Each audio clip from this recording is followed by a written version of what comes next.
Vaccination अभियान के शुरुआती दौर में लोगों ने सरकार की मंशा पर कई सवाल उठाए, लेकिन जैसे जैसे कोरोना का कहर फैलता गया, लोगों को वैक्सीन की अहमियत समझ आने लगी। आज हालत ये है कि वैक्सीनेशन सेंटर पर लोग कतारों में खड़े होकर अपनी बारी का इंतजार कर रहे हैं और खास बात यह है कि वैक्सीनेशन के लिए लोग ज्यादा भरोसा सरकारी सिस्टम पर ही दिखा रहे हैं।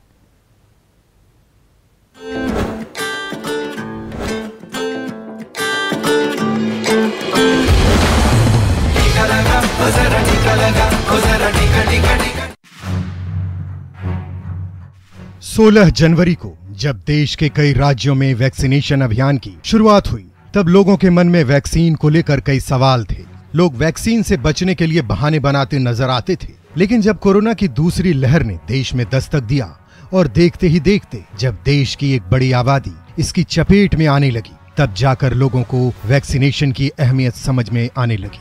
आज आलम यह है कि वैक्सीनेशन सेंटर्स की तस्वीरें बिल्कुल बदल चुकी है। टीका केंद्र पर लोगों की लंबी लंबी कतारें और वैक्सीन नहीं लगा पाने के हालात में मचता हंगामा गवाह है कि लोग अब कैसे टीके के लिए बेकरार हैं। खासकर राजस्थान की बात करें तो यहाँ की हालात पहले से बिल्कुल उलट नजर आती है।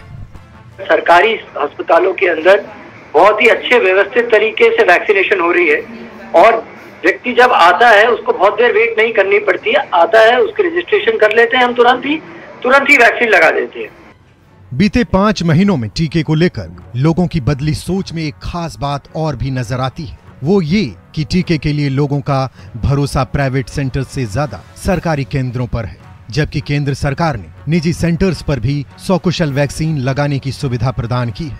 जहां टीके को लेकर धक्का मुक्की भी कम है, बावजूद इसके लोगों की भीड़ सरकारी सेंटर्स पर ही उमड़ रही है।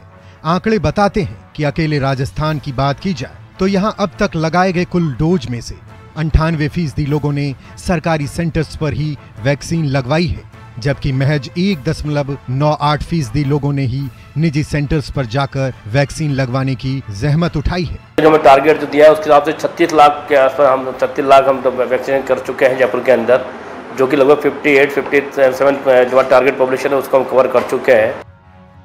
आपको बता दें, अकेले जयपुर में ही 100 से अधिक निजी रजिस्टर्ड सेंटर्स हैं, लेकिन उनमें से सिर्फ 45 सेंटर्स पर ही वैक्सीन लगाई जा रही है। जबकि प्रदेश के अन्य जिलों की बात करें तो ज्यादा निजी सेंटर्स नहीं हैं, लेकिन सरकारी सेंटर्स पर मिल रही बेहतर व्यवस्था, मुफ्त वैक्सीनेशन सरकारी सिस्टम पर लोगों के भरोसे का कारण बना हुआ है। बहरहाल वजह चाहे जो भी हो, वैक्सीनेशन की रफ्तार जोर पकड़ चुकी है, जिसका सीधा सा मतलब है कोरोना अपनी आखिरी सांसें गिन रहा है। Bureau report, news 18 network.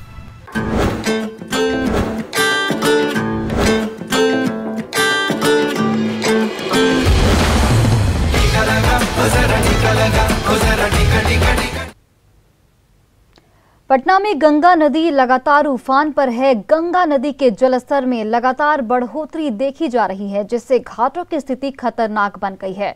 Gandhi Ghat में जलस्तर में बढ़ोतरी को देखते हुए प्रशासन ने एनआईटी कॉलेज के पास बैरिकेडिंग कर दी है।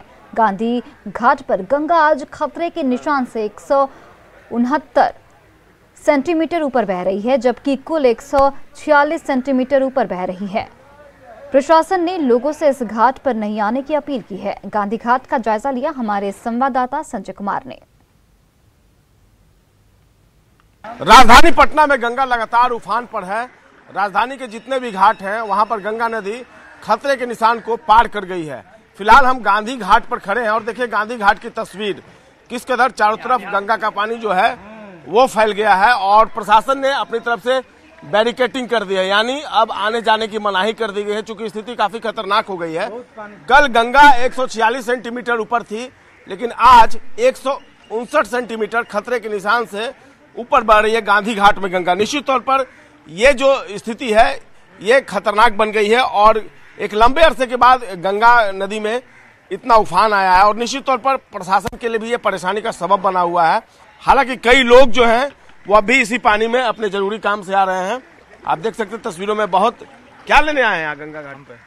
भगवान जी का पूजा करने आए थे, आज नाग पंचमी है और हम इसी का पूजा करने आए थे। इतना पानी में बैरिकेडिंग वो भगवान हमारे लिए कोई रास्ता को रोक नहीं सकेंगे, भगवान के लिए सब रास्ता खुला हुआ है परेशानी हर कहाँ भक्तगण तक के पानी लिए। है? देखिए पानी तो यहाँ तक है से ऊपर तक पानी जी है, जान तक पानी पहुँच जी, परेशानी बहुत ज्यादा। है? हाँ, बहुत ज्यादा परेशानी है। कोई प्रशासन कोई मदद करने वाला नहीं। आप लोग क्यों आ गए हैं इतने पानी में? हम लोग आए हैं स्नान करने या पूजा वूजा करने के लिए भोले बाबा का। इतना पानी में? हाँ सर। इसके पहले कभी इतना पानी देखे थे? हाँ आया था। कितने साल पहले? 2016 में आया था। 2016 2016 2021 5 साल के बाद जी बिल्कुल वही तस्वीर। हाँ। इतना पानी में आपको आने की मैं जरूरत घूमने पड़ी? आया था देखने की क्या घूमने गंगा। आए आप? जी जी, गंगा यस पानी हम लोग देखने आए थे। क्या सही में पूरा पानी गंगा उग्र हुए हैं, पहली बार रुद्र रूप धर लिए क्या हैं। देखने से लग रहा है? लग रहा है कि भयानक स्थिति है, पूरी गंगा अपने तूफान पे है। इसके पहले कभी देखे थे? हम तो बहुत पहले देखे थे, 2016 में देखे थे। 16 में देखे थे, जी। 2021 में फिर वही देखे। यही देखे हैं। 5 दिनों में तस्वीर जो है वह काफी भयावह हो गई है। न्यूज 18 की भी अपील होगी कि गंगा घाट पर बहुत जरूरी होने पर ही लोग जो है वो पहुंचे, क्योंकि लगातार जलस्तर खतरनाक स्थिति में पहुंच रहा है।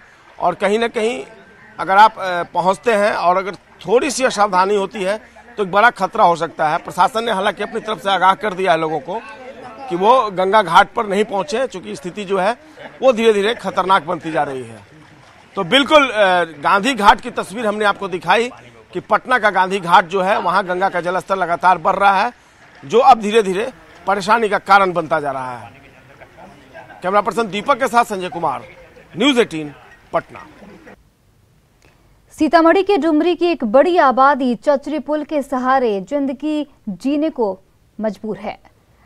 लखनदेई नदी पर बने पुल को ध्वस्त कर दिया गया, विकल्प के तौर पर डायवर्सन बनाया गया, लेकिन वो भी पानी के तेज बहाव में बह गया। इसके बाद से लोग चचरी पुल के सहारे आवागमन करते हैं, जिससे हमेशा हादसे का डर बना रहता है।